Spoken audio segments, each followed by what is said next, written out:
Voilà l'histoire de la belle, la coccinelle.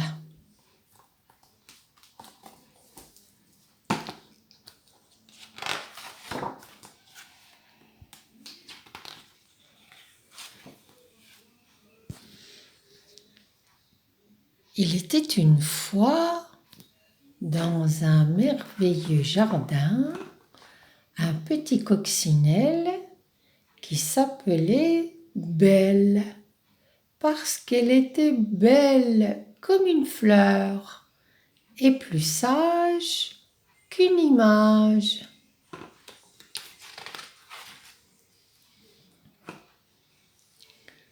Sa mère, Madame la coccinelle, pouvait en être fière. Jamais elle ne désobéissait, jamais elle ne mentait. Tous les insectes du jardin disaient lorsqu'elle passait « Quelle adorable demoiselle !»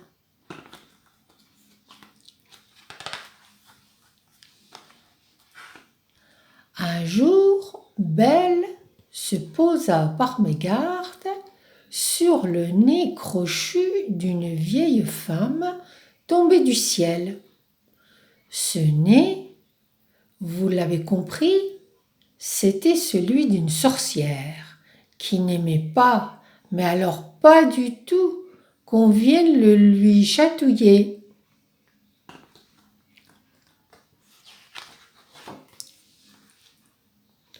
Je veux que tu deviennes la plus laide des coccinelles et que ton cœur soit plus noir que les taches que tu portes. Puis, elle secoua sa longue cape avant de disparaître.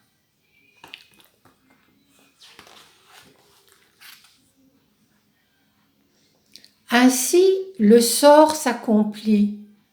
Belle devint vraiment très vilaine.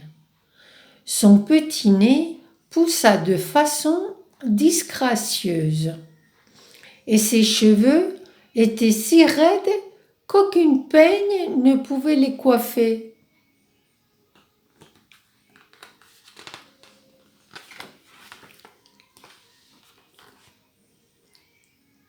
À la maison, ce qui faisait pleurer sa mère, ce n'était pas tant que Belle enlaidissait, mais c'est surtout qu'elle mentait et lui désobéissait. Qu'ai-je fait au bon Dieu pour avoir une telle fille ? Rien du tout. Bête à bon Dieu j'étais, bête et méchante je suis, répondait la vilaine en sifflotant.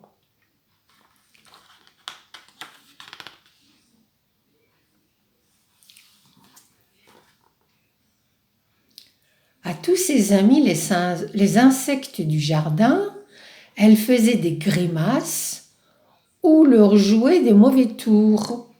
La chenille excédée la menaçait. « Si je t'attrape, je vais te donner une fessée, sale petite peste. »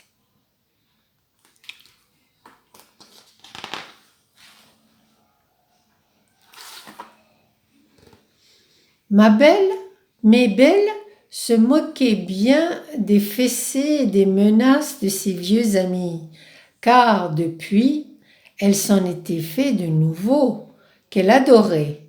Dolly, la grosse araignée, et Tony, le crapaud baveux.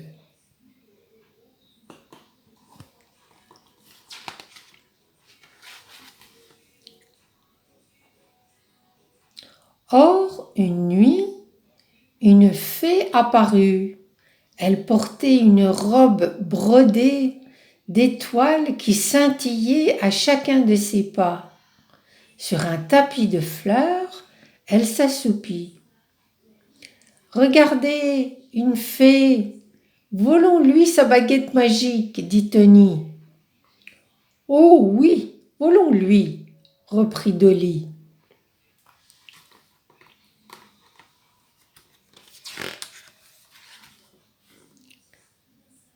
Ainsi, à partir de ce jour, tous vécurent en paix dans ce merveilleux jardin. Et si une coccinelle se pose sur votre main, surtout ne la chassez pas. Faites plutôt un vœu. Je suis sûre qu'il se réalisera.